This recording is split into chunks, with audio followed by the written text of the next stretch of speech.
வசனத்தை ஆராய்ந்து பாருங்கள். தேவ வார்த்தையினால் நிதானித்து பாருங்கள்.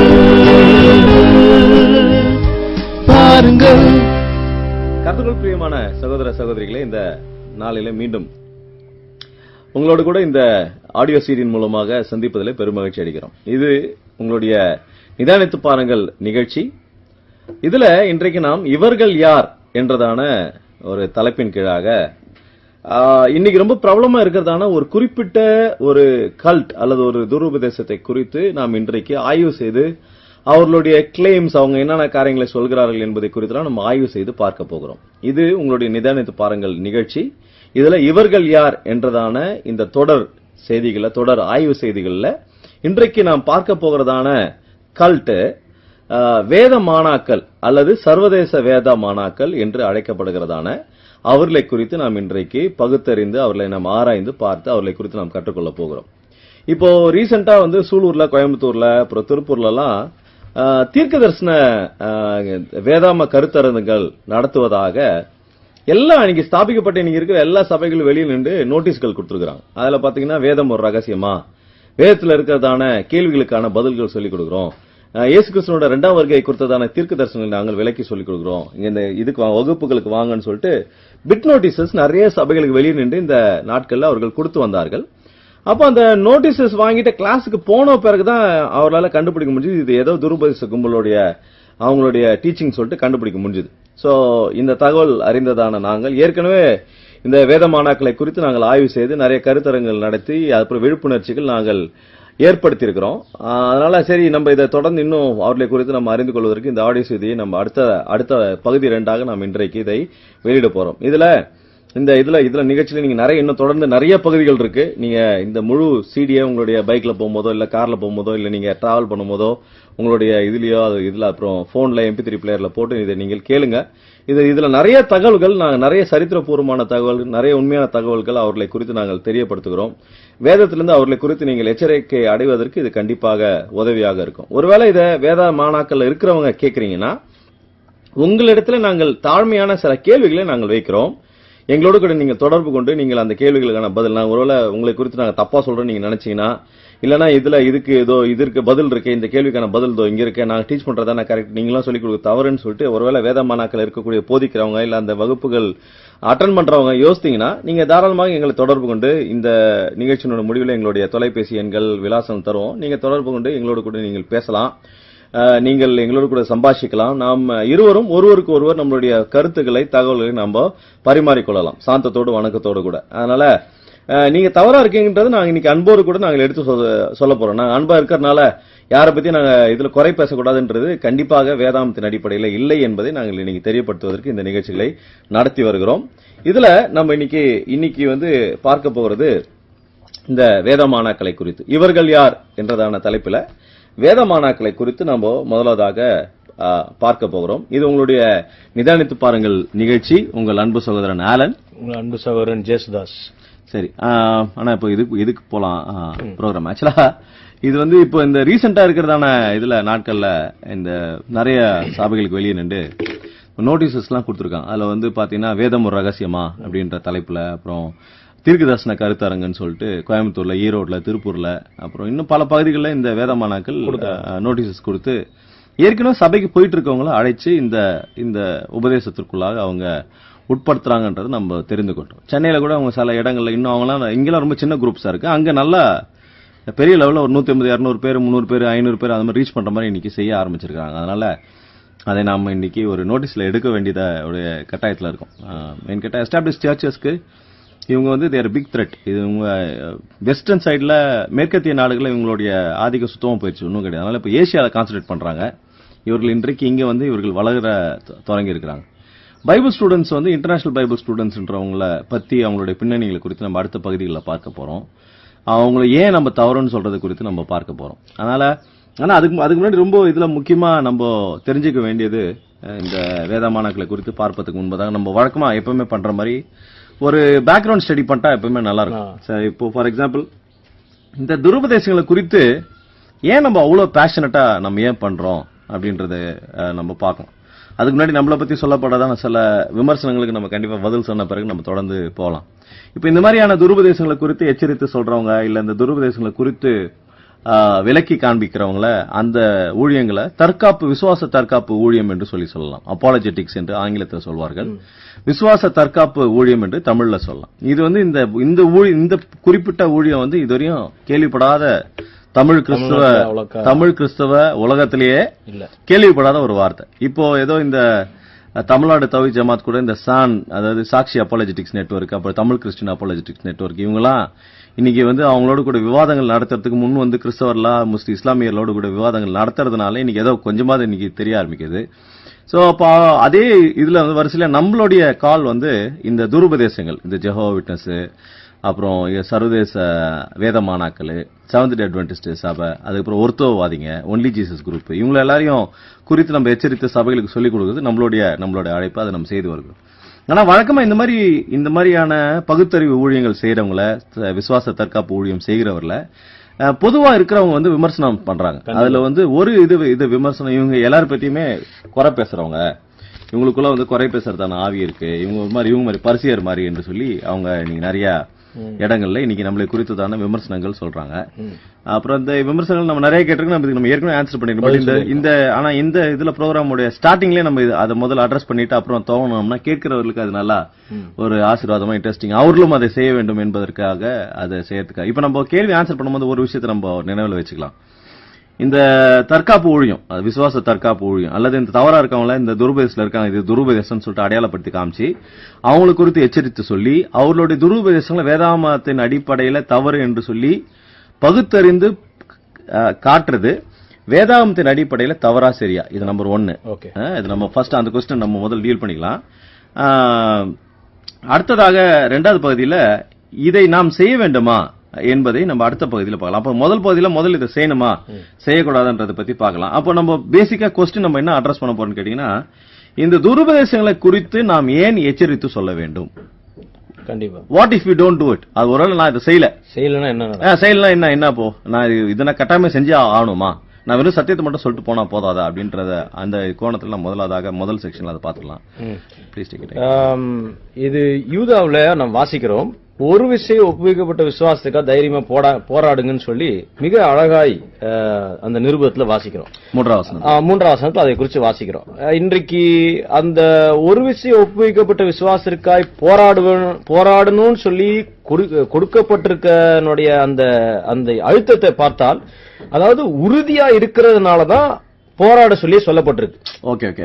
அதாவது நிலைவரமா ஒன்று இருக்கிறது, அதுக்கு மாற்றமைப்பாய் வேற எந்த போதனைகள் கொண்டு வந்தாலும் நீங்கள் போராடுங்கள் என்று சொல்லி யூதா நிருபத்துல மிக தெளிவாக இருக்கு. அப்ப வந்து போராடுங்கன்னு சொல்றது வந்து ஏதோ ஒரு கார்ப்புணர்ச்சினால கண்டிப்பா கிடையாது, ஏற்கனவே நிரூபிக்கப்பட்ட உண்மைனால. ஆமா, அது நம்ம கண்டிப்பா அந்த உண்மைக்கு புறம்பாக எது எழுமினாலும் அதுக்கு கண்டிப்பா போராட வேண்டியதுதான் அப்படின்றது யூதா நிருபத்துல எது. ஆனா இப்ப இதுக்கு முன்னாடி நீங்க பேசின மாதிரி இன்றைக்கு தமிழ்நாட்டுல அந்த மாதிரி ஊழியங்கள் இல்ல, அந்த மாதிரி பேசுறவங்கள குறை பேசுறவன்றத மார்க் பண்ணி உட்கார வச்ச மாதிரி இருக்கிறாங்க.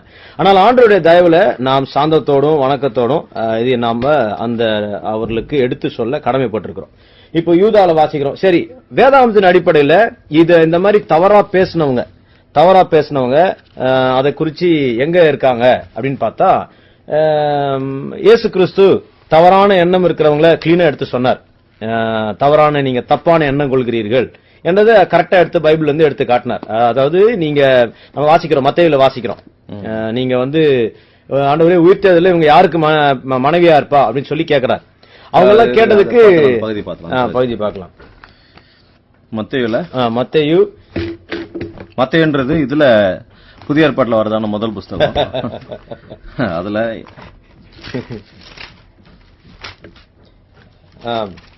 அதாவது 22 அதிகாரம், மத்தேயு 22 அதிகாரத்துல அவங்க கிட்ட இயேசு கிட்ட கேக்குறாங்க. 23ஆம் வசனத்துல சதுசேயர் கேக்குறாங்க. கேட்டதுக்கு இயேசு கிறிஸ்து அவங்க கிட்ட பதில் சொல்ற உடனே, ஆமா நீங்க பயங்கரமா கேள்வி கேட்டீங்க. இப்ப இந்த இதுல வசனத்துல இந்த மத்தேயு 22ஆம் அதிகாரத்துல 23ஆவது வசனத்துல சதுசேயர்னு கொடுத்திருக்கு. இந்த சதுசேயரோட பின்னணி அவங்க கண்டிப்பா அது பார்க்கணும். அது சதுசேயர் உயிர்த்தெழுதல் இல்லை என்று சாதிக்கிறவர்கள். உயிர்த்தெழுதல் இல்லை என்று சாதிக்கிறவங்க. அதை குறிச்சு அப்போஸ்தலர் நடவடிக்கைகள்ல நம்ம அதை குறிச்சு பார்க்கலாம். அப்போஸ்தலர்ல ஆக்சுவலா பார்த்தா இந்த 23வது வசனம், சாரி அப்போஸ்தலர் 23வது அதிகாரம் 8வது வசனம், அப்போஸ்தலர்ல 23ஆம் அதிகாரம் 8வது வசனம், சதுசேயர் உயிர்த்தெழுதல் இல்லை என்றும் தூதர்கள் இல்லை என்றும் அல்லது ஆவி, சோ ரிசரக்ஷன், ஏஞ்சல், ஸ்பிரிட் இல்லை என்று சொல்லி அவர்கள் சாதிப்பார்கள். இதுதான் அவங்களுடைய இது நிலைப்பாடு வந்து அப்போஸ்தலர்ல 23ஆம் அதிகாரத்துல கொடுத்துருக்கு. அப்போ இந்த சதுசேயர் தான் இயேசு கிறிஸ்து கிட்ட இப்போ வந்து கேக்குறாங்க. அப்போ சதுசேயர் இப்ப எதை நம்புறது இல்லைன்னு பார்த்தா சதுசேயர்கள் அப்புறம் உயிர்த்தெழுதலை நம்புறது இல்ல. அப்போ இயேசு கிறிஸ்து ஆனா உயிர்த்தெழுதல இயேசு கிறிஸ்து வந்து போதிக்கிறார். இயேசு கிறிஸ்து வந்து போதிக்கிறார். ஆக்சுவலி டைங் அப்ல வெல் நம்ம இனிமேல் டீல் பண்ண போற அந்த ஆஸ்பெக்ட்ல இப்போ எதை இயேசு கிறிஸ்து நம்பினார் என்பதை விசுவாசித்தார் என்பதை கேட்டா he even defended that position. கண்டிப்பா அவர் அந்த சதுசேயர்கள் அப்ப இயேசு கிறிஸ்து வந்து உயிர்த்தெழுதல் இருக்குன்னு சொல்லிட்டு நம்பினவர், உயிர்த்தெழ முடியும் நம்பினவர், உயிர்த்தெழுந்த சரீரத்தோட கூட அவர்கள் மீண்டுமாக வருவார்கள், அவங்க நித்தியத்துக்கு இருப்பாங்கன்னு சொல்லிட்டு இயேசு கிறிஸ்து நம்பினாரு. சதுசேயர்கள் அதை நம்பல. ஆனா சதுசேயர்கள் பாத்தீங்கன்னா பவர்ல இருக்காங்க. பிரதான ஆசிரியர்கள் அவங்க தான் அதுல இருந்து வந்த அந்த இதுல குரூப்ல இருந்தோம். சதுசேயர்கள் அதை பண்ண. அப்போ சதுசேயர்கள் வந்து இயேசு கிறிஸ்து கிட்ட பார்த்து இது கேக்குறாங்க, கேள்வி கேக்குறாங்க. இந்த இதுல உயிர்த்தெழுதலை குறித்து the same day the Sadducees who say there is no resurrection came to him and asked him. அப்ப இயேசு கிறிஸ்து கிட்ட வந்து கேள்வி கேக்குறாங்க. சதுசேயர் வந்து கேள்விகள் கேட்கிறார்கள். இல்லனா இப்படி சொல்லலாம், மத்தேயுல 22ஆம் அதிகாரத்துல 23ஆம் வசனத்துல அது கொடுத்திருக்கு. மத்தேயு 22 23ல அதை குறிச்சு கேக்குறாங்க, கேள்வி கேக்குறாங்க. கேள்வி கேட்கும் போதுதான் இயேசு கிறிஸ்து அவங்கள பார்த்து பதில் சொல்றதுக்கு சொல்றாரு. ஆகையால் இயேசு அவர்களுக்கு பிரதியுத்தரமாக, நீங்கள் வேத வாக்கியங்களையும் தேவனுடைய வல்லமையும் அறியாமல் தப்பான எண்ணம் கொள்ளுகிறீர்கள் என்று அவருக்கு சொல்றாரு. அப்ப இவங்க கேட்கிற ஃபர்ஸ்ட் இந்த கேள்வியே இயேசு சொல்றாரு, நீங்க வேத வாக்கியமும் அறியல, அந்த தேவனுடைய வல்லமை தப்பான எண்ணம் கொண்டுதான் அந்த கேள்வியே வந்துச்சு உங்களுக்குன்ற. ஃபர்ஸ்ட் ஆஃப் ஆல் அந்த கொஸ்டினே ஏன் வந்துச்சுன்றத பதில் சொல்றாரு. இப்ப ஆக்சுவலா அது ஆனா இப்ப சதுசேயர்களோட ஆக்சுவல் இது வந்து சதுசேயர்களோட ஜெனரல் அப்பாலஜெட்டிக்ஸ். அதாவது என்னன்னு கேட்டா, உயிர்த்தெழுதலை நம்புறதான யூதருங்கிட்ட சதுசேயருக்கு போனா ஒருவேளை இப்ப ஒரு டீ ஷாப் இருக்குன்னு வைங்களேன், உட்காரன்னு வச்சுக்கலாம், சதுசேயர் யாராவது வந்தாருன்னா வழக்கமா இந்த உயிர்த்தெழுதல நம்புறவங்களை டாப்பிள் பண்றதுக்காக வழக்கமா கேட்கப்பட்டதான கேள்வி. இது வந்து இயேசு கிறிஸ்துக்காக தனியா டிசைன் பண்ணது கிடையாது. ஏற்கனவே சதுசேயர்கள் வந்து பொதுவா எல்லார்ட்டையும் கேள்வி கேட்டு இந்த உயிர்த்தெழுதல நம்புறவங்க திணற வைக்கக்கூடியதான கேள்விதான் கேட்டாங்க அவர்கிட்ட. ஆமா, இது வந்து இயேசு கிறிஸ்துக்கு முன்னாடி கூட நிறைய பேர்ட்ட கேட்டிருப்பாங்க, நிறைய பேர் திணறி இருப்பாங்க. பரிசேயர்களுக்கும் சதுசேயர்களுக்கும் சண்டை வந்து இதனால வந்திருக்கலாம். யாளுக்காக இதா இருப்பா மனைவியரப்பா உயிர்த்தெழுந்து வந்தா அப்படின்ற கேள்வி கேட்டவன உடனே எல்லாரும் அப்செட் ஆயிடும். சோ இயேசு கிறிஸ்து கிட்ட அதே கேள்வி கேட்டு மடக்கிறதுக்கு தான் உயிர்த்தெழுதல் நம்பாத சதுசேயர்கள் உயிர்த்தெழுதல நம்பின இயேசு கிறிஸ்து கிட்ட இதை குறித்ததான கேள்வி வைக்கிறாங்க. அப்போ அவங்களுக்கு ஆன்சர் பண்ணும்போது ரொம்ப அழகா ஆன்சர் பண்றாங்க. நீங்க சொன்ன மாதிரி கேள்விக்கான பதில் அவர் சொல்ற, உங்க கேள்வி ஆக்சுவலா தப்பா இருக்கு. நீங்க அதாவது கேள்வி தவறா இருக்கிறதுக்கான காரணம் 2 காரணம் கொடுக்கிறார். 1 வேத வாக்கியங்களை அறியல, 2 தேவனுடைய வல்லமைய அறியல. நீங்க அதுதான் ஆன்சர் உங்களுக்கு ஆக்சுவலா. சோ இன்னைக்கு வந்து இந்த அதாவது அப்பாலஜெட்டிக்ஸ்க்கு வந்து இந்த மாதிரி வர்றவங்க தப்பான எண்ணம் கொண்டு தவறா புரட்டி பேசுறா இந்த மாதிரி வர்றவங்கள ஐடென்டிஃபை பண்ணி அவங்கள அடையாளம் காட்ட வேண்டியது நம்மளுடைய அடிப்படை விசுவாசத்தினுடைய உரிமை. இன்றைக்கு ஆனா இப்ப இருக்கிற சபையில இருக்கிறதான போதகர்கள் இருந்தானா இயேசு கிறிஸ்து கூட தப்பு தான், கண்டிப்பா அவர் கூட தப்பு தான் சொல்லுவாங்க. என்கிட்ட சதுசேயர் வந்து கேள்வி கேட்டாங்க, நீ என்னத்தை அவனுக்கு ஆன்சர் பண்ண, அதெல்லாம் பண்ணாத, ஜோமெண்ட் போடணும், அவனுக்கு ஜோமெண்ட் பண்ணிருக்கல. தவறான எண்ணம் கொண்டு இயேசு கிறிஸ்து திருப்பி சொன்ன பதில் வந்து ஆக்சுவலா இன்னைக்கு இருக்க நிறைய பெந்தேகோஸ்தே சபைகள், நிறைய சுவிசேஷ அடிப்படையிலான சபைகளுக்கு அது பெரிய பாதிப்பா தான் இருக்கு. எப்படி அவர் இப்படி பேசலாம்? அன்பா இருந்திருக்கணும். இந்த இடத்துல ஆண்டவர் அதை பத்தி மிக தெளிவா எடுத்து சொல்ற. சரி, இயேசு மட்டும் தான் செஞ்சாரா? அதுக்கப்புறம் பார்த்தோம்னா அப்போஸ்தலனாகிய பவுல் அது சபைகளுக்கு கொரிந்து சபைக்கு வரும்போது சிலர் உயிர்த்தெழுதல் இல்லை என்று சொல்றாங்க. அப்ப அவங்கள சொல்றாரு, அவங்கள பார்த்து சொல்றாரு, ஆங்கிலத்துல ஓ ஃபூல்ஸ்னு ஸ்டார்ட் பண்றாரு. 1 கொரிந்தியர் 15ஆம் அதிகாரத்துல அப்படி ஸ்டார்ட் பண்றாரு. அப்போ இந்த தவறான போதனைகளை, தவறான என்ன சொல்லலாம், தப்பா இருக்கிற யோசனை, அவங்களுடைய கோணத்துல வச்சிருக்கிற அதை எல்லாத்தையும் இயேசு கிறிஸ்து எடுத்து கிளீனா காட்டுறத போல அப்போஸ்தலனாகிய பவுலும் சபைகளுக்கு எடுத்து விலக்கி காட்டுறார். இது எப்படி நீங்க இல்லன்னு சொல்வீங்க, இது இருக்கு அப்படின்றத எடுத்து கிளீனா ப்ரூவ் பண்ணி காட்டுகிறத நாம் பார்க்கலாம். 1 கொரிந்தியர் 15ஆம் அதிகாரம், 1 கொரிந்தியர் 15 30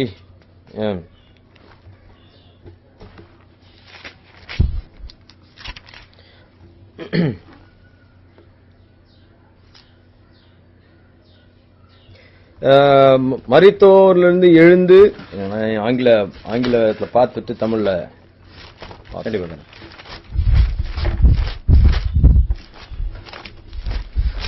அப்ப இப்போ நம்ம அடிப்படை இப்ப நம்ம பாக்குறதான இது வந்து பதில் வந்து இப்போ இந்த அதாவது பதில் சொல்லணும் அப்படின்னு கண்டிப்பா பதில் சொல்லணும் அப்படின்ற பதில் சொல்லாம வந்து அமைதியா இருக்கிறது பேரு அது பேரு என்ன சொல்லலாம் நல்ல கிறிஸ்தவர்கள் நாங்களாம் ரொம்ப அமைதியானவங்கன்றதுக்கு அர்த்தம் கிடையாது. 35 வசனத்துல பாத்தீங்கன்னா வாசிக்கிறேன். ஆகிலும் மரித்தோர் எப்படி எழுந்திருப்பார்கள், எப்படிப்பட்ட சரீரத்தோடு வருவார்கள் என்று ஒருவன் சொல்லுவானாகில் புத்தியினனே. பவுல் அங்கிருந்து 36 வசனம் 1 கொரிந்தியர் 15, 35, 36 வாசிச்சீங்கன்னா புத்தியினன்னு சொல்லிட்டு அவனுக்கு விதையை குறித்து எடுத்து ஒப்பிட்டு சொல்லி அதிகாரத்துல ஃபுல்லா அப்படியே தொடர்றாரு. ஃபுல்லா அதை பத்தி உயிர்த்தேதலை பத்தி அவ்வளவு அழகா. அப்போ அந்த நாட்கள்ல கொருந்து சபையில இந்த மாதிரி உயிர்த்தேதல் இல்லை என்று சொல்லி வந்த தவறான உபதேசத்துல இருக்கிறவங்கள எது வேதாகமத்தின் அடிப்படையில உறுதியா இருக்கிறத எடுத்து காட்டி அவர்களுக்கு புரிய வைத்தது. இது வேதாகமத்தில் அடிப்படையான உண்டான பழக்கமே ஒழிய காழ்ப்புணர்ச்சினாலேயோ யாரோ ஒரு நபரை பிடிக்காததுனாலயோ அவர்கள் செய்யவில்லை. அதாவது இப்ப இன்னைக்கு வந்து இந்த விசுவாச தற்காப்பு ஊழியம் இல்ல அல்லது இந்த பகுத்தறிவின் அடிப்படையில் செய்யப்படுறதான இந்த ஊழியங்கள் வந்து குறை சொல்றதான கண்டிப்பா கிடையாது. கண்டிப்பா கிடையாது. அப்படி சொன்னாலே அவங்களுக்கே அப்பனா வந்து ஆக்சுவலா இந்த குறை சொல்றதுன்னா அப்படின்னா அது நம்ம அதாவது இப்ப நீங்க வந்து குறை சொல்றேன்னு சொல்லி சொல்றவங்க யார் சொல்றாங்க, யார சொல்றாங்கன்றது அதுவே ரொம்ப வேதனையா இருக்கு. அதுவே ரொம்ப வேதனையா. ஆக்சுவலா இப்ப யார சொல்றான்னு கேட்டீங்கன்னா வேதாம அடிப்படையில ஒரு விஷயத்த தவறா இருக்கிறத தவறா இருக்குன்னு சொல்லிட்டு சொல்றத இன்னைக்கு குறை பேசுறதா சொல்றாங்க. இன்னைக்கு நிறைய பேர் இந்த இதுல அவங்க இது குறை பேசுறாங்கன்னு சொல்றவங்களுடைய தத்துவம், அவங்களோட பிலாசபி அடிப்படை பாத்தீங்கன்னா வேதாமத்தை ஆக்சுவலா நம்புறாங்களா இல்லையானே தெரியல. அவங்கள பொறுத்த வரையிலும் அவர்களுடைய எண்ணத்துல அவங்க கற்பனை பண்ணி வச்சிருக்கிறதான அவங்க இயேசு குறையே பேசாம வெறும் நன்மையே பேசி ஏதோ ஒரு சாது வாசனத்துல இருக்கிற அப்படியே அந்த அமைதி சாதுக்கள் இருப்பான் அந்த மாதிரி இருந்தாதான் இயேசு நினைக்கிறாங்க. ஆனா இயேசு வந்து நிறைய காரியங்கள் போதித்தார். ஆக்சுவலா இதுல பாத்தீங்கன்னா வெளிப்படுத்தின இதுல விசேஷத்துல பாத்தீங்கன்னா இயேசு கிறிஸ்து வந்ததுக்கு காரணமே இந்த பூமியில வந்து பாவம் இருந்து ஒரு பிரச்சனை இருக்குன்றனாலதான் வந்ததே. அதுக்குதான் வந்ததே. ஆனா இவங்க அது கூட அறியாம பேசுறாங்கன்றதுதான் இன்னைக்கு ரொம்ப வேதனையா இருக்கு. ஆமா, இப்போ நம்ம இந்த இடத்துல பார்த்தோம்னா இப்ப இதுல பார்த்தோம் இயேசு வேதாமத்தில் அடிப்படையிலான இயேசு உயிர் தந்த இயேசுனுடைய சுபாவத்துல ஒரு சில சுபாவங்களை இப்ப நம்ம இங்க பாத்திரலாம். வெளிப்படுத்தின விசேஷமா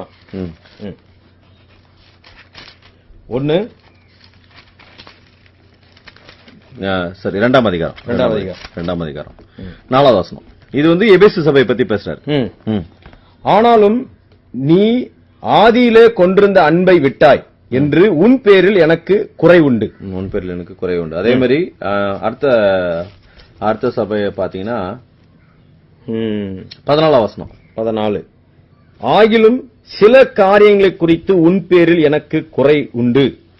20வது வசனம். இது வந்து தியேத்ரா சபை. ஆகிலும் உன் பேரில் எனக்கு குறை உண்டு. சரி, அப்போ இன்னும் கூட இருக்கு. நீங்க நிறைய அப்ப நம்ம சரி I just actually made my point. இப்ப என்னோட கேள்வி, இப்ப வந்து உங்ககிட்ட குறை இருக்குன்னு இயேசு கிறிஸ்து பேசுறாரு. ஆமா, அப்போ இயேசு கிறிஸ்துக்கு என்ன ஆவி இருக்கு? அப்போ இவங்களை பொறுத்த வரைக்கும் அவருக்கே வந்து சரியில்லைன்னுவான். என்ன இல்ல அவருக்கு என்ன ஆவி இருக்கு? அவருக்கு குறை சொல்ற ஆவின்னு குறை சொல்றாரு. அப்ப நான் சொல்றேன், இப்ப எங்களை வந்து குறை சொல்ல ஆவி இருக்கும்னு சொல்றவங்களுக்கு நாங்க அந்த பட்டத்தை சந்தோஷத்தோடு கூட நாங்க ஏற்றுக்கொள்கிறோம். ஏன்னு கேட்டா எங்களோட பாவத்துக்காக மரித்த எங்களோட ஆண்டவராக இயேசு கிறிஸ்து கூட குறையை போத்த போது குறை இருக்கிறது என்று சொல்லி சொன்னதுனால நாங்க அதை சந்தோஷமா ஏத்துக்கிறோம். உங்க இயேசு வந்து குறையே பேசாத இயேசு எங்க இல்ல, பைபிள்ல கிடையாது. பைபிள்ல அப்ப உங்க கற்பனையில இயேசு நீங்க வச்சுக்கோங்க. நாங்க வேதாமத்துல மரித்து உயிர் தேர்ந்து பாவங்களுக்காக பாவத்தை மன்னிக்க கூடியதான கணம் பெற்றதான தெய்வனாகிய இயேசு கிறிஸ்து நீ பிதானோட வலது வாசத்துல இருக்கிறதான வேதாம அடிப்படையிலான இயேசு கிறிஸ்து குறை இருக்கும்போது குறை பேசினார். அதனால ஒருவேளை இதை நீங்க இந்த பகுத்தறிவு இந்த ஊழியத்தை நீங்க குறை பேசுற ஊழியமா பார்த்தா கூட இட் இஸ் அது எங்களுக்கு இது பண்ணதான கிடைச்சதான் ஒரு பெரிய ஒரு மெடல்லாம் இல்ல, எங்களுக்கு கிடைச்ச ஒரு பெரிய ஹானரா நாங்க இது பண்ணி நினைக்கிறோம். அதை நாங்க வந்து சந்தோஷத்தோட கூட நாங்கள் ஏற்றுக்கொள்கிறோம். ஏன்னு கேட்டா அப்போஸ்தலர்கள் அல்லாதவர்களே அப்போஸ்தலர், அதை பொய் அப்போஸ்தலர்ல அடையாளம் கண்டுபிடிச்சாங்க. அப்போஸ்தலர்கள் வந்து மத்த வந்து பொய் பேசினவர்களை அப்புறம் மாறுபாடான இது பண்ண உபதேசம் பண்ணாலும் அவங்க செஞ்சாங்க. சோ அப்போஸ்தலர் வழியில இயேசு கிறிஸ்து வழியில நாங்களும் வருகிறோம் என்பதை இதுல தெரிவித்துக் கொள்கிறோம். இப்ப நம்ம ஆக்சுவலா கொஸ்டின் இப்ப நம்ம என்ன ஆக்சுவலா டிஸ்கஸ் பண்ணோம்னா யார சரி இப்ப இது நம்ம பண்ணிட்டோம், பதில் சொல்லணும்ன்றத எஸ்டாப்ளிஷ் பண்ணிட்டோம். இப்ப நம்ம அடுத்த இதுக்கு போனோம். எங்கன்னு கேட்டீங்கன்னா வேதாகம அடிப்படையில யார நம்ம துருபதேசம் சொல்லிட்டு சொல்ல முடியும்? who can we call as cult? அதாவது இன்னைக்கு துருபதேசம் பண்றவங்க சொல்லிட்டு யார சொல்லலாம்? ஏன்னு கேட்டா இன்னைக்கு துருபதேசம் இப்போ நிறைய பேர் நிறைய காரியங்களை சொல்றாங்க. இப்ப ஏன் நீங்க அவங்கள துருபதேசம் சொல்றீங்கன்னு கேட்டீங்கன்னா அவங்க ஒயிட் அண்ட் ஒயிட் போடுறது கிடையாது, அதனால துருபதேசம்.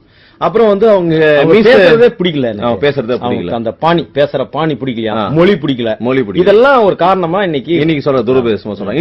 இன்னும் நிறைய பேர் அவங்க இது மீசை வச்சிருக்காங்க, மீசை எடுத்துட்டாங்க.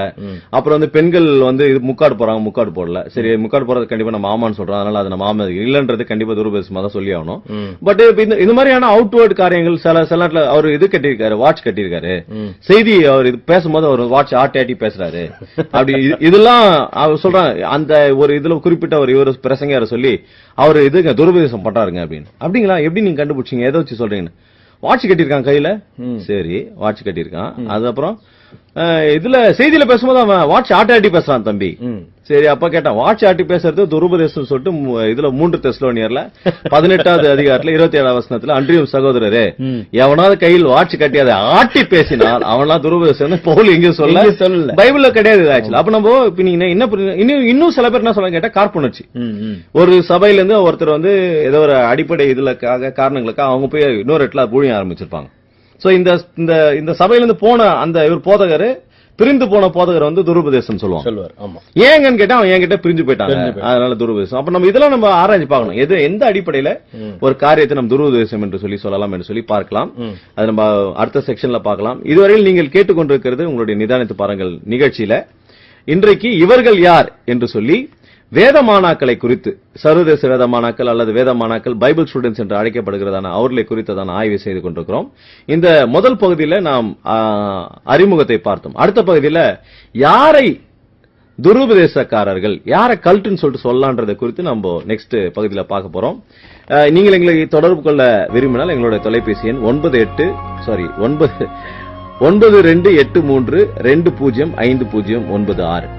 திருப்பி சொல்றேன், மீண்டும் ஒரு முறை சொல்றேன், 9283205096. இது என்னுடைய தொலைபேசி எண். நம்மளுடைய இமெயில் ஐடி மின்னஞ்சல் refutingcults@gmail.com